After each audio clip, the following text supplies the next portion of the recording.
So all this to say, the idea that authority, and coming back to not just accept but embrace authority, both receiving it and sitting in authority over people whom you are given authority.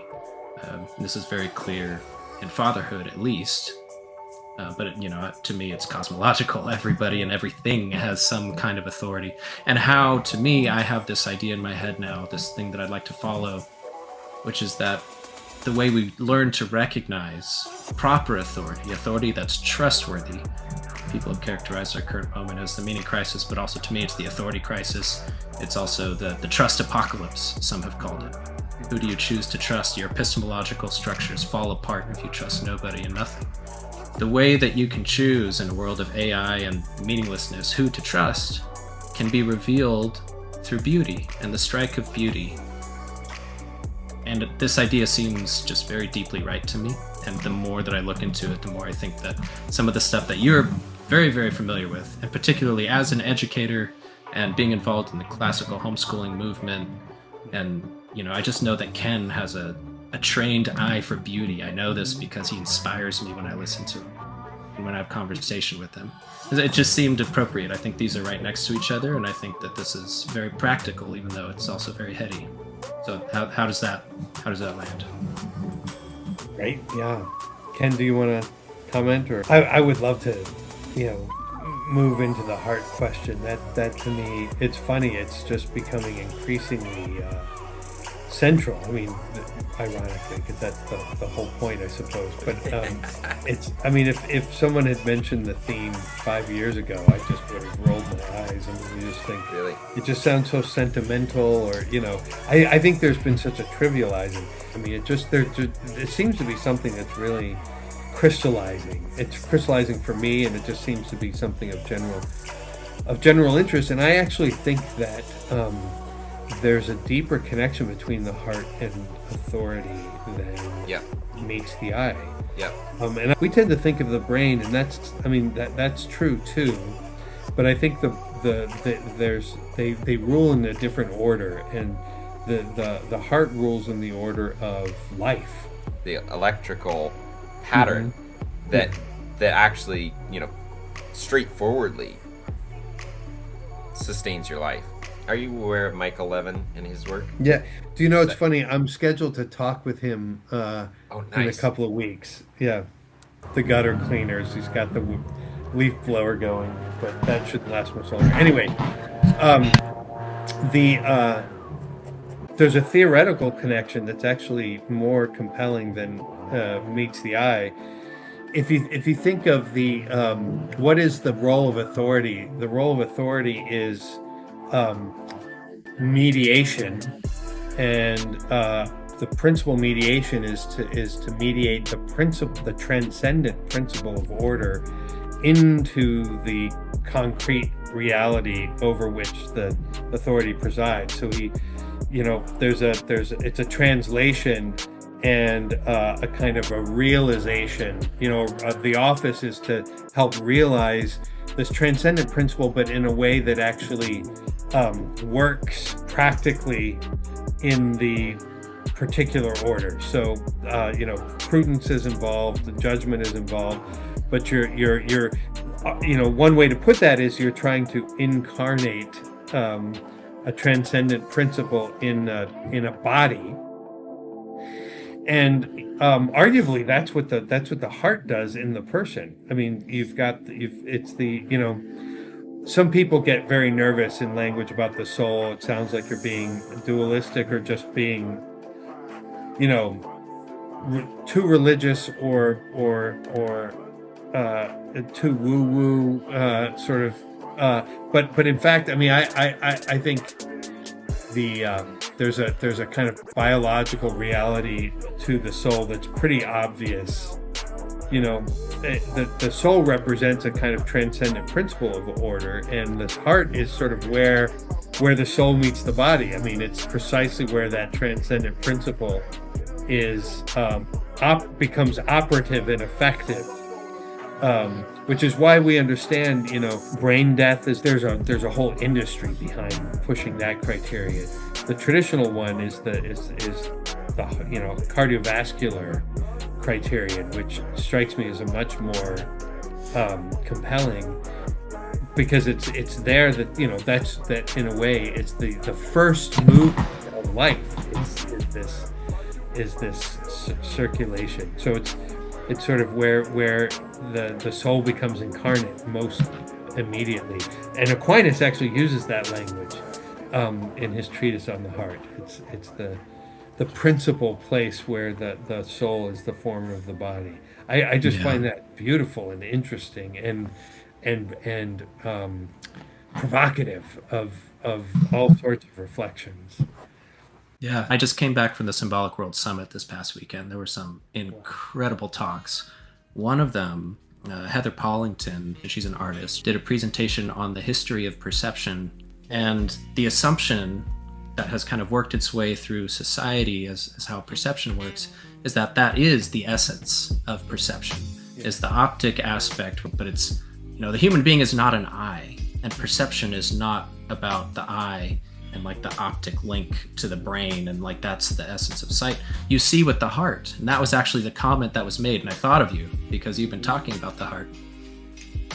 And seeing with the heart has to do with all the layers of interpretation and all the layers of mediation that are necessary to get from your sensory experience that can be quantified to some degree all the way into your experience of it and the seat of your personhood, I suppose, is a way of saying that. And it was actually that realization through John Vervaeke and Jordan Peterson of all those levels of mediation, even between your senses and your actual perception, that make it undeniable to me that, first of all, sola scriptura doesn't make sense, but we can kind of, just because mediation is necessary, interpretation is necessary, but also that the world is sacramental because these layers of mediation exist all over the place. But if you assume this flattening, you actually end up with, and she made a very good case, you kind of end up with nihilism in art, because you've actually flattened out the meaning, you've flattened out the way that you can actually take something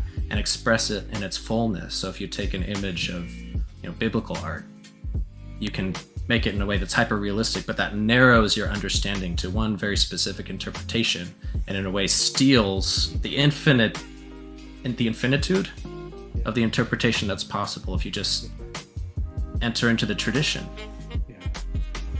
Oh, that's outstanding. There's so much there. To come back to Aristotle, he actually says that the heart is the seat of perception, and it has the role of the common sense, which is a kind of a meeting place that contextualizes our various sensory inputs. It feels like we're differentiating it maybe from the brain primarily.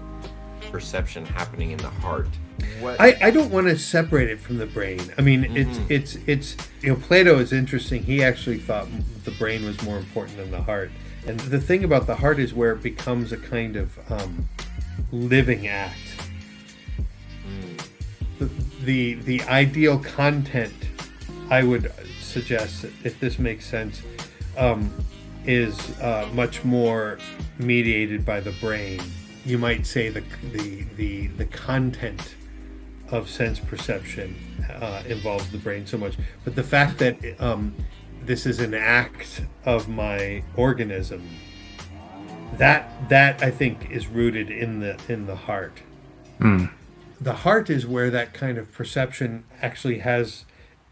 It's where the body and soul are joined, so it would have a more incarnate sense.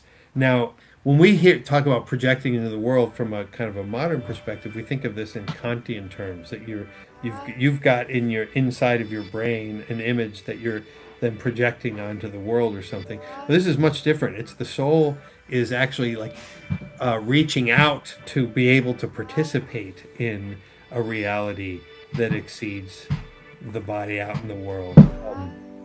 I mean, that seems to me that makes a lot of sense. It's a pretty compelling vision. And it's in both directions too, which is this is what feeds into the authority thing, because authority is a two-way street. You receive what you're able to perceive. You receive what you perceive. And Ken and I talked about this a little bit once. You can picture somebody who has authority as someone who's like geometrically, like physically standing just a little bit higher than everyone else around them. So they're literally, their horizon is longer. They can see more of reality. And then if then you exercise your authority for people who don't have that vision by way of revealing it to them. And the fruits of it, if it's proper authority, if it's honest, and if it's mediated by love, it will be experienced as beauty. And then you can actually behave, and this is where mythos and the way mythos ties into personhood and memory is so interesting in culture. If you are trustworthy, if the other people trust you, then they will take what you see on your word and be able to participate in those higher things that they might not be able to see yet. But the crazy thing is too, is by participating in it, they actually grow some of the faculties to be able to see. So there's like a conscious lifting up that's inherent in authority that you want to, by mediating, you are elevating the people that you are. It's love. It's the pattern of love. And you're changing your environment by participating in it. And your environment is actually becoming constituent of your personhood. It's a crazy back and forth. It is, yeah. Yeah, and it's the trust is not like a blind faith, like just blindly, arbitrarily entrust yourself, and then you will see that it's true. It's actually much more organic than that. I mean, you're seeing that it is a genuine authority coincides in a way with your trust. There's a kind of reciprocal causality even there, that you see that it's trustworthy and that you have given your trust over to it. Each of those is the cause of the other, in a really beautiful paradox, which is the paradox of love. In fact, I mean, this is how Eros works with beauty, and it's kind of interesting. I mean, just to add the body to this, apparently. The sense of smell is involved in recognizing authority much more fundamentally than we realize. This is something that happens with animals, but apparently it's someone who's a natural authority smells like it in ways that we and that wouldn't be the only. They're also just sort of visual cues, body language that all of us pick up on and respond to without being aware of it. People will just gravitate toward, want to give authority to somebody who kind of, we would say, exudes authority somehow. I think this is so obvious with children. Like with my young children, it's so obviously the fact that their ability to hear my direction for them is all about the energy that I'm carrying in my body and my posture towards them. I can use the exact same words. It has nothing to do with the content of my words. It does have to do with the tone of my voice, and it has a lot to do with simply I've been really feeling into this. Just, oh man, they're so cute. They're so wonderful. I enjoy them so much. Oh, they're a toddler that I'm having to manage because they don't want to get in the bathtub. Yeah. That thing makes that changes the whole thing. Yeah. And it's incredible to watch and experience, and obviously it's very humbling too, but and that's a skill. It requires formation and discipline to be in one posture versus the other. But if you can learn that posture in general and be present for conversation, you're actually giving something to somebody that they can't pull up from inside of themselves. You're giving them the mother's gaze, the love that actually invites them into existence in a really profound way. This is, to me, this is why I'm all excited about authority. Because I think that if you don't have the capacity to submit to authority, you're actually destroying your capacity to give and receive love. Like, very fundamentally. Absolutely. And it's kind of interesting. There's a kind of a gaze that happens between the mother and father that creates, you might say, the environment, the ethos in which then the child finds himself, and that is profoundly important for the kind of orientation. Yeah. We automatically recognize that universities will typically have like Gothic kinds of architecture, that stone and green spaces, and like a purely urban, where you have classes in one apartment building on one side of town and drive across town. You're not learning the same. Even if the same information is being conveyed, you're not learning the same things. This is again Plato and the Phaedrus. A place of leisure is actually crucial. Leisure in the profound sense is absolutely crucial for opening your mind. And there's something analogous to that in the way that the mother and the father are together creates a spiritual space of leisure and beauty, and this is a good place to be. And because you can be here, you can open to what's other than yourself. You can open to the world. Aquinas says every passion, so everything that we undergo, every time we encounter something other than ourselves in the world, the first place that it affects us, he says, is the heart. It's always going to stir the heart somehow. There's a certain sense in which the person emerges into the presence from the center of our being as we see and hear them. That coming from outside and emerging from within are happening simultaneous. I think that's really how we experience things if we pay attention. And this is why your heart will beat faster. There is a this is why, I don't know if that's exactly how to put it, but it is the case that our heart responds very immediately to these external stimuli and these circumstances. And obviously your brain wouldn't operate if there weren't blood, coursing through it, providing oxygen and so forth. That's an ontological primacy. Yeah. It's interesting you said the heart has a deeper ontological level. I actually think that there's the heart has more to do with the body-soul unity, more immediately to do with that than the brain does. And that's why I think it's more fundamental. The heart is where that kind of perception actually has, it's where the body and soul are joined. So it would have a more incarnate sense. The fundamental act of the mind is not your discursive reasoning, the temporal discursive thinking of one thing after another, drawing connections, but this much more fundamental just beholding the truth of a thing. That act, I would say, is closer to the heart, and it's where it's seated in the nous proper. These are just sort of speculations, but this would be fascinating to pursue.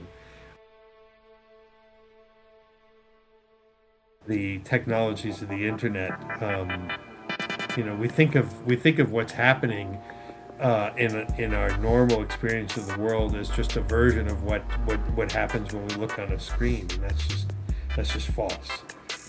It's not meaningless. Your voice, when you sever it from a natural foundation, your bodily gestures, how you hold yourself, these kinds of things. I mentioned the things about smells, sort of a strange, curveball. There are all kinds of ways that we because of a kind of Gnostic tendency in our culture, we've just eliminated the significance of these things. And then what we end up doing is create these technological substitutes that then, because they're untethered from a kind of a natural context, they become exploitable in really the worst possible ways for just pure manipulation. Yeah.